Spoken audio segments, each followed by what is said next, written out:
Nuwun sewu dumateng para lenggah asung pambela Sumbawa ingkang tinulung. Bilih wekdal sampun kepanggihan cekap. Pramila adicara upacara pambidhaling layon almarhumah Ibu Sudarmi Aminta badhe Bita Purwakani. Assalamualaikum warahmatullahi wabarakatuh. Kasagungan saha sih nugrahaning Gusti ingkang akarya loka.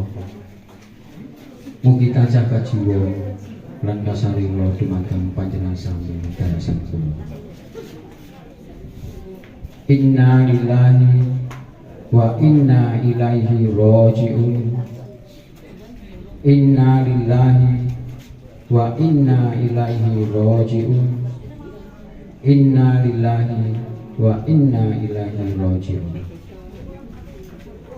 Dumateng para pangemban pangembating praja ingkang saduhu kinabekten. Dumateng para pinisepuh, para sesepuh ingkang dahat kinurmatan.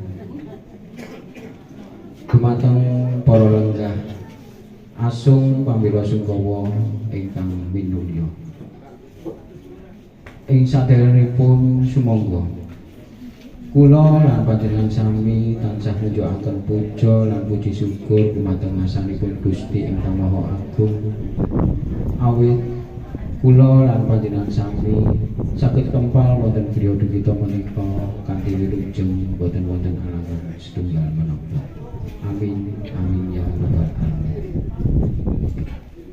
Para rawuh, para lenggah asung pambela Sungkawa ingkang minulya, keparenga kula ing mriki ingkang tinanggenah andherekaken menggah tata rakiting adicara upacara pambidhaling layon almarhumah Ibu Sudarmi Aminta. Ananging saderengipun keparenga kula ngaturaken menggah rerangkapaning adicara upacara pambidhaling layon ing siang menika. Adicara ingkang kalih atur pambagya aja saking keluarga ingkang nandhang dukita ingkang samangke badhe dipun salirani dumateng panjenenganipun Bapak Sumarno. Adicara salajengipun inggih atur pambela Sungkawa saking keluarga ageng RW 07 ingkang samangke